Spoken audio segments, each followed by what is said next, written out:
Hello students, तो आज के लेक्चर में हम लोग मोल कंसेप्ट को आगे प्रोसीड करेंगे। पिछले लेक्चर में हम लोगों ने देखा था atomic number, atomic mass, molecular mass and isotopes, isobar and isotones. तो आज हम लोग देखेंगे एटॉमिक मास यूनिट, जिसको हम लोग AMU बोले थे। तो डेफिनेशन देखते हैं atomic mass unit. Atomic mass unit, ठीक है। It is defined as 1/12 mass of an atom of carbon 12C6। Carbon 12C6 nature में एक स्टेबल आइसोटॉप्स है, जिसको हमारे साइंटिस्ट ने क्या किया, रेफरेंस के लिए सेलेक्ट किया हुआ है कि जब भी हम किसी भी एलिमेंट के मास को एटॉमिक मास यूनिट में रिप्रेजेंट करेंगे तो हमारे साइंटिस्ट ने इस तरह से उसको डिफाइन कर रखा है, ठीक है। तो जैसे कि देखो, अगर हम मास ऑफ 12C6 एटम को अगर हम 12 से डिवाइड करेंगे, इसके एक्चुअल मास देखो, एक्चुअल मास क्या है, 1.9926 इंटू 10⁻³ ग्राम, ठीक है, अपॉन 12। इसका जो एक्चुअल मास है ना, ये एक्चुअल मास मतलब बहुत ही डिफिकल्ट है। कार्बन का एक एटम का एक्चुअल मास है, तो सारे एलिमेंट का एक्चुअल मास याद करने में डिफिकल्टीज होगा, जिसके कारण हमारे साइंटिस्ट ने क्या किया, एक टर्म डिफाइंड किया है एटॉमिक मास यूनिट, ठीक है। तो उसको AMU में रिप्रेजेंट कर दिया, जिसके कारण क्या हुआ कि डाटा इजी होकर आ गया, और हम उसको फर्दर इजीली हम लोग ग्राम या केजी में अपने अकॉर्डिंग चेंज कर लेंगे, जिससे हमारा क्या होगा, सॉल्यूशन बहुत इजी वे में आएगा। तो इसको अगर हम लोग सॉल्व करते हैं, ठीक है, इसको हम लोग सॉल्व करते हैं, तो क्लास 10th में हम लोग देखे हैं कि 1 AMU इक्वल्स टू क्या होता है, 1.66 इंटू 10⁻⁻24 ग्राम, ठीक है। हम लोग मैथ्स में 10th क्लास में हम लोग देखे ही हैं कि 1 ग्राम इक्वल्स टू क्या होता है, 10⁻³ kg होता है, एंड 1 kg इक्वल्स टू क्या होता है, 1000 ग्राम होता है, ठीक है। ये कन्वर्जन याद होना चाहिए, अगर याद नहीं तो आप लोग याद कर लो ना, ये सब 9th-10th में याद करने वाली चीज़ है, 9th-10th से लोगों को पता होता है, बच्चों को। तो अगर हम इसको kg में कन्वर्ट करेंगे तो क्या होगा, 1.66 इंटू 10⁻⁻27 kg, ठीक है। ये हमको याद होना चाहिए ना, ये हमें क्या होना चाहिए, एकदम से याद होना चाहिए, ठीक है। अब हम लोग क्या आगे क्या बोलते हैं कि अभी 1 AMU को 1 यूनिफाइड मास भी बोलते हैं, 1 यूनिफाइड मास, ठीक है। 1 AMU को 1 यूनिफाइड मास भी बोलते हैं, और इसको बहुत पहले डाल्टन टर्म बोलते थे, 1 डाल्टन, ठीक है। आप तो अभी इतना ही जानो, 1 AMU इक्वल्स टू 1 यूनिफाइड मास, जिसको हम लोग U से रिप्रेजेंट करते हैं, U, ठीक है। तो जैसे अगर हम पूछ दें कि मास ऑफ 12C6 एटम क्या होगा, इसका मास क्या होगा, तो आप सिंपल क्या बोलोगे, 12 AMU,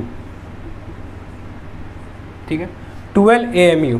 मतलब कि अगर किसी भी एटम का हम लोग मास देखेंगे तो न्यूट्रॉन प्लस प्रोटॉन होता था ना, न्यूट्रॉन प्लस प्रोटॉन, मतलब मोल कंसेप्ट में हम लोग ये देखते हैं कि जैसे कि हम बताए थे फर्स्ट लेक्चर में Z, X और A।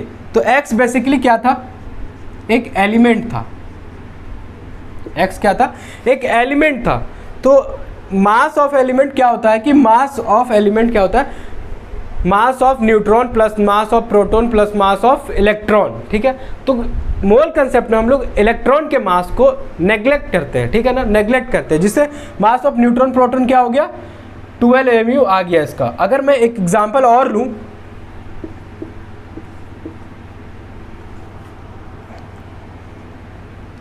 23Na11।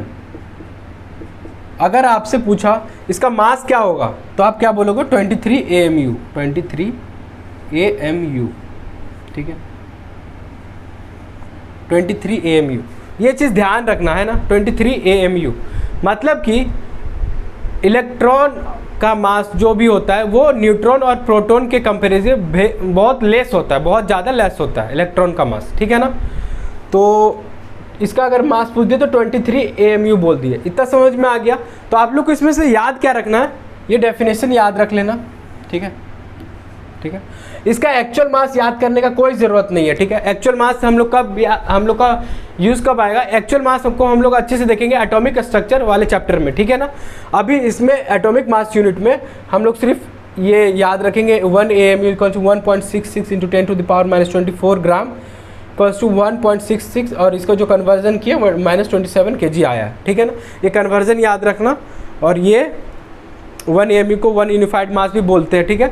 और अगर मास ऑफ 12C6 एटम अगर पूछ दिया तो 12 AMU बोल देंगे, मतलब न्यूट्रॉन प्रोटॉन के मास को ही हम लोग यहाँ पे बोल दिए, ठीक है ना। तो ये चीज़ याद रखेंगे, ठीक है।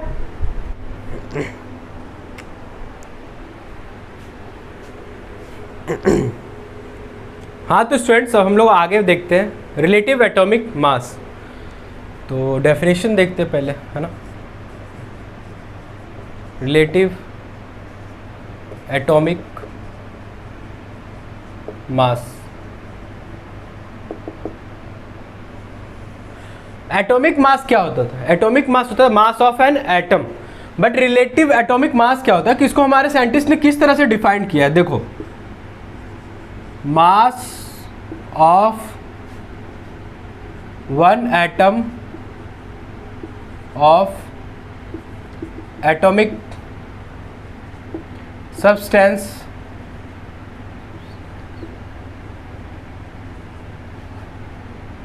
इन AMU, ठीक है, अपॉन 1/12 mass of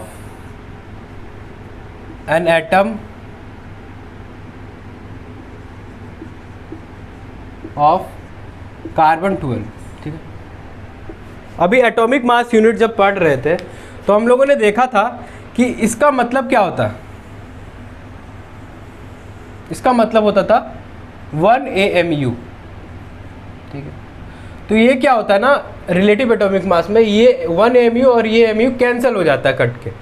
तो अब एग्जाम्पल से आप लोगों को क्लियर करते हैं, एग्जाम्पल से क्लियर करते हैं। पहले इसको बोलते हैं हम लोग RAM शॉर्ट में, ठीक है। एग्जाम्पल से क्लियर करते हैं। जैसे एक एग्जाम्पल लिए, magnesium 24 Mg12,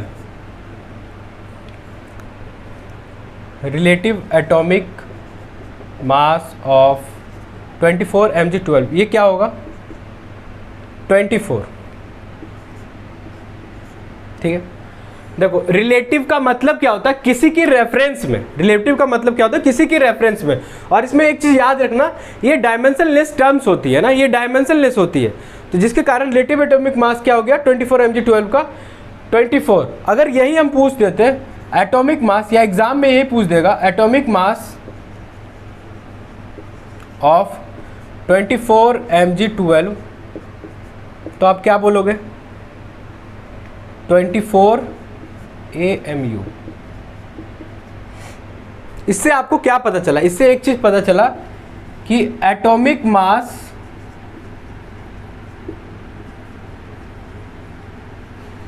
and relative atomic mass, relative atomic मास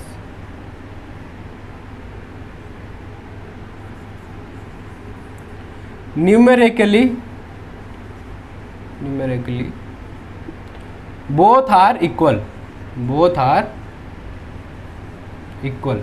ठीक है, बोथ आर इक्वल। समझ में आ रहा है ये चीज़, है ना। न्यूमेरिकल वैल्यू दोनों का इक्वल होता है। आप एग्जाम्पल यहाँ पे देखो, एग्जाम्पल तो आपको क्लियर होगा, ये है ना। ये एग्जाम्पल देखो तो आपको अच्छे से क्लियर हो जाएगा कि न्यूमेरिकली क्या है। बोथ देखो, न्यूमेरिकली दोनों इक्वल है ना। Relative atomic mass and atomic mass, numerically दोनों सेम है बट एटॉमिक मास में क्या होता है कि ये यूनिट हो जाता है, यहाँ पे एक यूनिट हो जाता है, ये चीज़ ध्यान रखना है ना। हाँ तो स्टूडेंट्स अब हम लोग नेक्स्ट देखते हैं रिलेटिव मॉलिक्यूलर मास, ठीक है, relative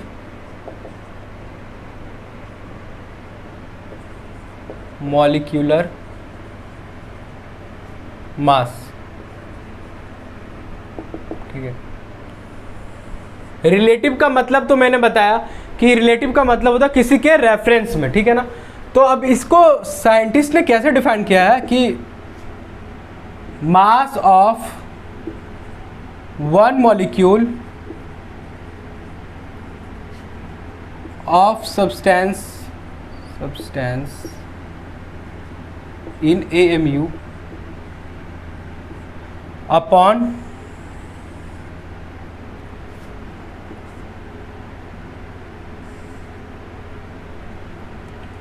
one by 12th mass of one atom of carbon 12, ठीक है। तो ये इसका मतलब क्या था, इसका मतलब है 1 AMU मैंने बताया है ना, ठीक है। और इसको हम लोग शॉर्ट में क्या बोलते हैं, RMM, रिलेटिव मॉलिक्यूलर मास। तो ये क्या हो जाता है, मॉलिक्यूलर मास इन AMU अपॉन 1 AMU। तो ये AMU कैंसिल हो जाता है, ठीक है। तो हमारे पास क्या बचता है, mass of one molecule of substance. जैसे कि देखते हैं एग्जाम्पल से समझेंगे। अभी एक एग्जाम्पल लिए और एग्जाम्पल में क्या है, molecular mass of calcium carbonate CaCO3, ठीक है। मॉलिक्यूलर मास मैंने पहले क्लास में निकालना सिखाया था। कैल्शियम का 40, कार्बन का 12 और ऑक्सीजन यहाँ 3 है तो 48, तीनों को ऐड कर दिए तो यहाँ पे क्या हो गया, 100 आया, है ना। तो क्या हो गया, molecular mass of COC3 is 100 AMU। ध्यान से यहाँ देखना, ठीक है। अब यही पे यहाँ पे रिलेटिव मॉलिक्यूलर मास पूछ दिया, relative molecular mass of CaCO3, ये क्या हो जाएगा 100। देखो न्यूमेरिकल वैल्यू दोनों का सेम है, ठीक है, बट मॉलिक्यूलर मास सिंपल पूछा तो उसमें यूनिट लग जाता है AMU, और रिलेटिव मॉलिक्यूलर मास में यूनिट लेस होता है। ये डायमेंशनलेस टर्म है, ठीक है, समझ में आ रहा है। अगर एग्जाम में पूछ दे, ठीक है ना, एग्जाम में अगर पूछ दे कि मॉलिक्यूलर मास, ये देखना, मॉलिक्यूलर मास ऑफ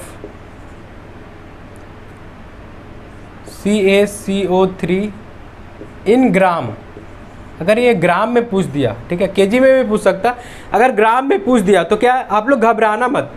CaCO3 का मॉलिक्यूलर मास कितना होता है 100, ठीक है, और इन ग्राम में बोला तो हम 1 AMU को क्या 1 AMU से इसको मल्टीप्लाई कर देंगे तो 1 AMU कल्स टू क्या होता था 1.66 इंटू 10⁻⁻24 ग्राम, ठीक है, ये हो गया, है ना। अगर यही केजी में बोलता तो यहाँ पे -27 kg हो जाता, ठीक है ना। ग्राम में पूछा, हो गया, एक ये हो गया, और इसको ऐसे भी लिख सकते हैं 1.66 इंटू 10⁻⁻22 ग्राम, ये 100 हट जाएगा फिर।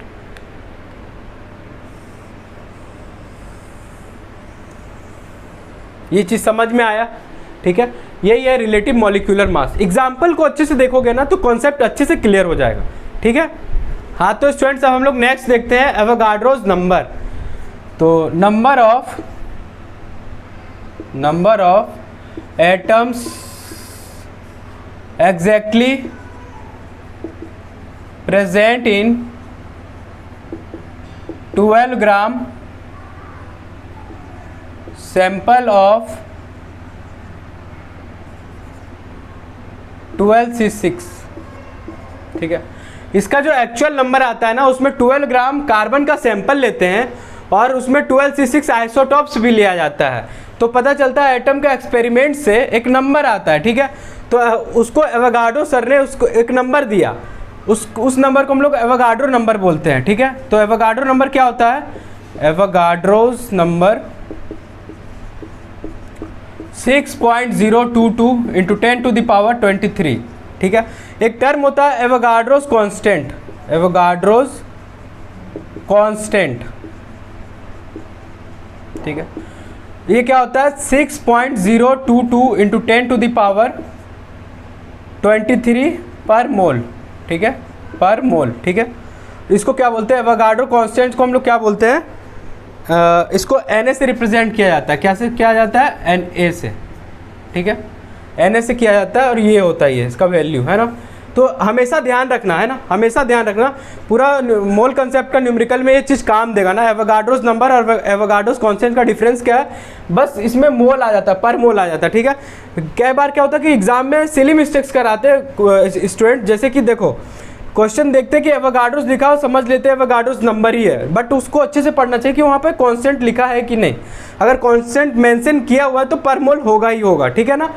तो ये था Avogadro's number and Avogadro's constant, ठीक है। हाँ तो स्टूडेंट्स, यहाँ से एक्चुअली मोल कंसेप्ट स्टार्ट होता है। इससे पहले हम लोग जितना भी बात किए, जितने भी टर्म्स, जितने भी डेफिनेशंस वगैरह देखे हैं ना, वो सब बहुत ज्यादा इंपॉर्टेंट है ना, बहुत ज्यादा इंपॉर्टेंट है। मतलब वो आपको आना ही चाहिए, थॉरली याद होना चाहिए, मतलब उनका मीनिंग क्लियर होना चाहिए आपको, ठीक है। जैसे एवोगाड्रो नंबर, एवोगाड्रो कांस्टेंट, ये सब डायरेक्टली आपको मतलब यूज में आएगा, है ना। तो मोल कंसेप्ट को स्टार्ट करते हैं। इसका 3 टाइप्स होता है ना। First one is in terms of number, in terms of number, and second in terms of mass, in terms of mass, and third one is in terms of volume, इसको 3 terms में हम लोग study करते हैं, ठीक है ना। तो सबसे फर्स्ट में हम लोग देखेंगे इन टर्म्स ऑफ नंबर, ठीक है। मोल concept in terms of number, ठीक है। मोल concept in terms of number, ठीक है। इसमें क्या है कि जैसे देखो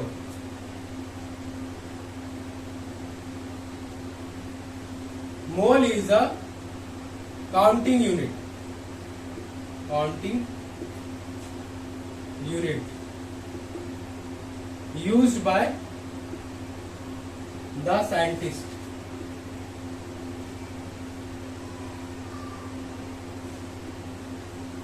यूज्ड बाय द साइंटिस्ट। जैसे कि मैं बताता हूँ मोल क्या है ना, कि मोल जैसे कि क्रिकेट को देख लो, ठीक है। क्रिकेट में क्या होता है? हम सेंचुरी बोलते हैं, ठीक है। अगर हम सेंचुरी बोले तो आपका मन में क्या आएगा? 100, ठीक है। हाफ सेंचुरी अगर बोले, हाफ सेंचुरी, तो इसका मतलब क्या होगा? 50। समझ में आ रहा है?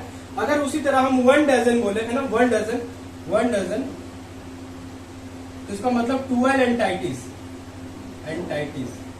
ठीक है।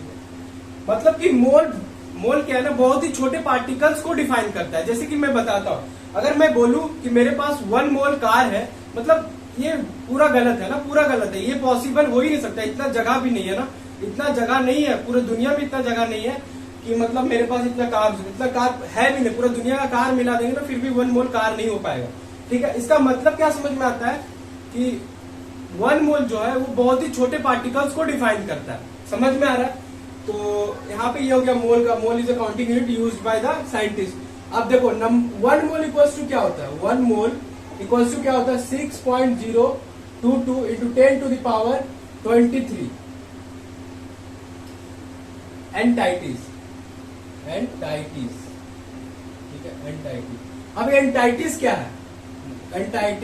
एंटाइटीज में भी लिख देते हैं ना, it may be neutrons, protons, ठीक है। It may be protons, atoms, molecules, है ना, आयंस एक्सेट्रा, ठीक है। समझ में आ रहा है? एंटाइटीज क्या है? It may be protons, atoms, molecule, ion etcetera. समझ में आ रहा है ना। उसी तरह 1 मोल इक्वल्स टू क्या होता है 6.022 इंटू 10⁻23 एंटाइटिस। मतलब कि अगर हम नंबर ऑफ मोल्स पूछे, अगर नंबर ऑफ मोल्स पूछे, यहां पे लिखते हैं इसको, number of moles, number of moles पूछे तो क्या होगा, given number of entities upon Na। Na क्या था, अभी थोड़ी देर पहले ही पढ़े ना। Na क्या है यहाँ पे, व्हाट इज Na है, तो एवोगाड्रो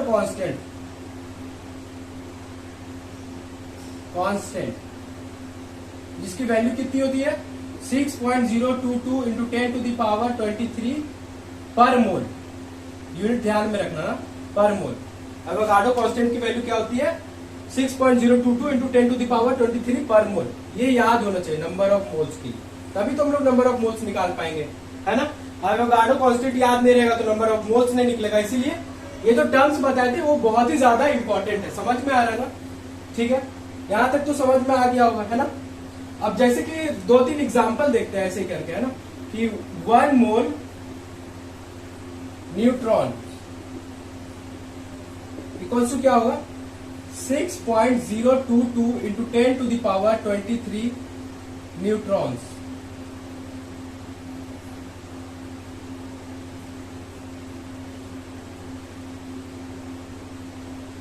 न्यूट्रॉन्स, ठीक है। अगर हम यहां पर बोले 3 मोल प्रोटॉन्स, 3 मोल प्रोटॉन्स, मतलब क्या हो रहा है यहाँ पे 3 इंटू 6.022 इंटू 10⁻23 प्रोटॉन्स।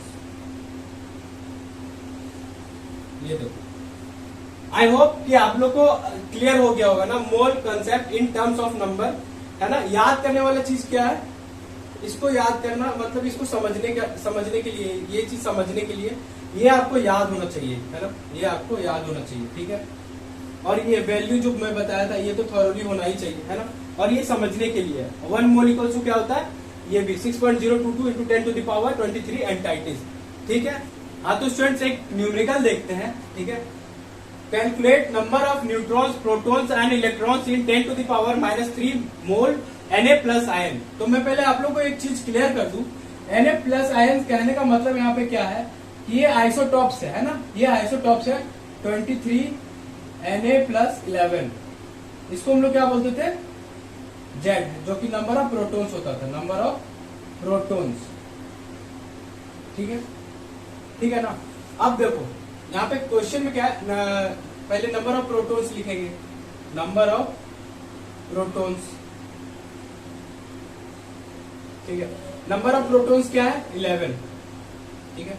अब नंबर ऑफ न्यूट्रॉन्स लिखेंगे, नंबर ऑफ न्यूट्रॉन्स, ये क्या हो जाएगा 12, ठीक है। अब नंबर ऑफ इलेक्ट्रॉन्स लिखेंगे, नंबर ऑफ इलेक्ट्रॉन्स, ये क्या हो गया 10। अब ये 12 कैसे हो गया, देखो ये मास नंबर होता था ना, तो 11 प्लस जो 12 हुआ तो 23 हो गया, तो वही न्यूट्रॉन आ गया, neutron plus proton equals to mass number होता था। और इलेक्ट्रॉन में जो मेन प्रोटॉन था उससे एक माइनस हो गया, तो यहाँ पे 10 हो गया, ठीक है। समझ में आ रहा है ना। तो अब यहाँ पे क्वेश्चन में क्या पूछा वो देखो ध्यान से, 10⁻³ मोल Na प्लस आयन में, ठीक है। तो इससे पहले number of moles equals to क्या लिखेंगे, नंबर ऑफ मोल्स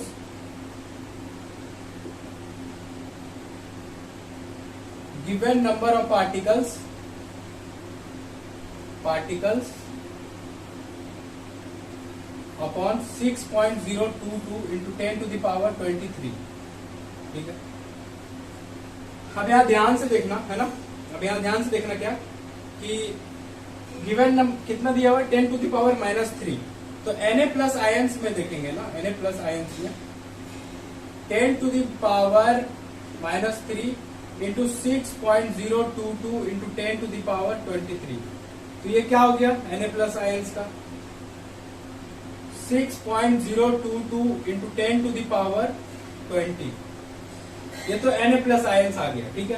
लेकिन क्वेश्चन में क्या पूछा, calculate number of neutron, protons and electrons किसमें, ठीक है 10⁻³ मोल Na प्लस आयंस में। तो अब बचा वो क्या है नंबर ऑफ न्यूट्रॉन्स, तो अब नंबर इधर देखना, हाँ number of neutrons equals to क्या होगा, न्यूट्रॉन्स क्या था 12 into 6.022 into 10 to the power 20, ये देखो 10 टू द पावर 20, ठीक है। नंबर ऑफ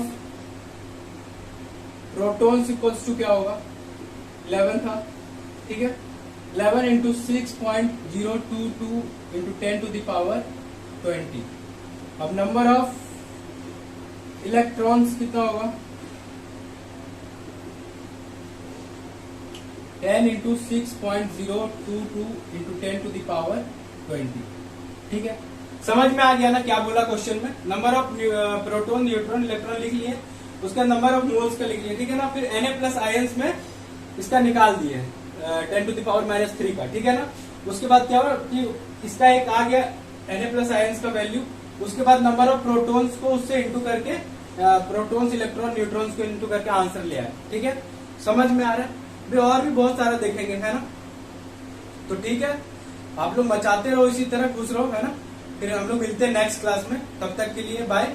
और हो सकता है तो अगर कुछ भी बेनिफिट मिला हो तो लाइक शेयर एंड सब्सक्राइब जरूर करें चैनल को, है ना, जिससे मुझे मोटिवेशन मिलेगा। तो नेक्स्ट क्लास में मिलते हैं, है ना। Thank you so much for watching.